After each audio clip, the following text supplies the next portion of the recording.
अस्सलाम वालेकुम, मेरा नाम है नमान अहमद ख़ान। आप देख रहे हैं टेक प्लस टैक्स। आज की वीडियो में हम बात करेंगे रेंटल इनकम के ऊपर टैक्स के बारे में। तो कंपनीज़ और इंडिविजुअल्स दोनों को हम यहाँ डिस्कस करेंगे। अगर पहले कंपनीज़ को अगर हम डिस्कस कर लेते हैं तो इसमें ये है कि अगर अच्छा, इसमें समझना ये है कि कंपनी अगर कोई प्रॉपर्टी अपनी रेंट आउट कर रही है तो वहाँ पे कंपनी का टैक्स जो है एप्लीकेबल होगा। यानी अगर आप एक इंडिविजुअल हैं और आप एक कंपनी को सर्विस दे रहे हैं, एक अपनी जगह दे रहे हैं रेंट के लिए, तो वहाँ पर कंपनीज़ वाले रेट नहीं होंगे, वहाँ पे इंडिविजुअल वाले रेट होंगे। और अगर आप एक कंपनी है और आप एक रेंट आउट करें, चाहे वो आप किसी इंडिविजुअल को करें, चाहे वो आप किसी कंपनी को करें, तो वहाँ पे रेट डिफरेंट होंगे। और वो फिक्स रेट है, स्लैब है वो 15% फाइलर के लिए और 30% नॉन फाइलर के लिए। और अगर आप एक इंडिविजुअल हैं और आप सर्विस दे रहे हैं, किसी को भी दे रहे हैं XYZ, तो वहाँ पे जो है स्लैब वाइज जो है इसको कैटेगराइज किया गया है। और उसमें यह है कि इसमें सर एक चीज़ ये भी मैं ऐड कर दूँ, यहाँ भी फाइलर और नॉन फाइलर कॉन्सेप्ट है। तो अगर आप एक रेट पे टैक्स चार्ज कर रहे हैं तो वो फाइलर का रेट बताऊंगा आपको, नॉन फाइलर का डेफिनेटली ये उससे डबल होगा। तो 3 लाख तक अगर आपकी रेंटल इनकम आपको अर्न हो रही है तो उस पर विद होल्डिंग नहीं होती है। 3 लाख से 6 लाख पर अगर आप जाते हैं तो वो होती है 5% of the amount exceeding 3 lakhs. और अगर आपकी इनकम 6 लाख से 20 लाख तक हो रही है तो उस पर टैक्स बनेगा 10% of the amount exceeding 6 lakhs plus 20,000। ये स्लैब भी मैं आपको शेयर कर दूंगा ताकि आपको क्लियर हो जाए। और 20 लाख से अबव अगर आपका इनकम इसमें हो रही है तो उसका जो है 25% जो है वो स्लैब लगेगा। अच्छा, यहाँ पर समझने वाली बात यह है कि अगर एक इंडिविजुअल और AOP है और वो जो है विदहोल्डिंग एजेंट नहीं है और वो अगर उनकी इनकम जो है वो 1.5 मिलियन से कम है तो वहाँ पे ये विदहोल्डिंग नहीं होगी।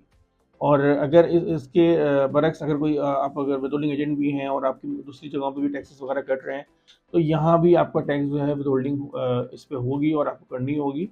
अच्छा, इसमें अच्छी समझने वाली ये है कि अगर आप टैक्स जो है अगर आप अपना रेंट जो है किसी को अपनी जगह रेंट आउट कर रहे हैं और उससे आप जो है रेंट कलेक्ट कर रहे हैं, तो जो सामने वाले जो पार्टी है अगर वो रजिस्टर्ड हैं FVR में, अगर वो एक्टिव टैक्स पेयर हैं तो वो आपकी विदहोल्डिंग करेंगे। ठीक है, लेकिन अगर आपकी विदहोल्डिंग नहीं हो रही है और साल के आखिर में आपको टैक्स पे करना पड़ रहा है तो वहाँ पे क्या होता है कि जो लास्ट ईयर था उसमें 4 लाख तक की जो इनकम थी बिजनेस इंडिविजुअल्स की, वहाँ पे जो है टैक्स जो है वो एग्जाम्प्ट होता है और 4 लाख से ऊपर जो है टैक्स जो है उनका कैलकुलेट होता है एज पर स्लैब। अच्छा, यहाँ पे भी ये होता है कि अगर आप रेंटल इनकम अपनी अर्न कर रहे हैं तो आप जब वहाँ पे सिस्टम पे रिटर्न फॉर्म में जब आप ये डेटा डालेंगे तो वहाँ क्या होगा कि वो 4 लाख तक की जो आपकी इनकम है उसको दिखाएगा, उस पर टैक्स नहीं दिखाएगा।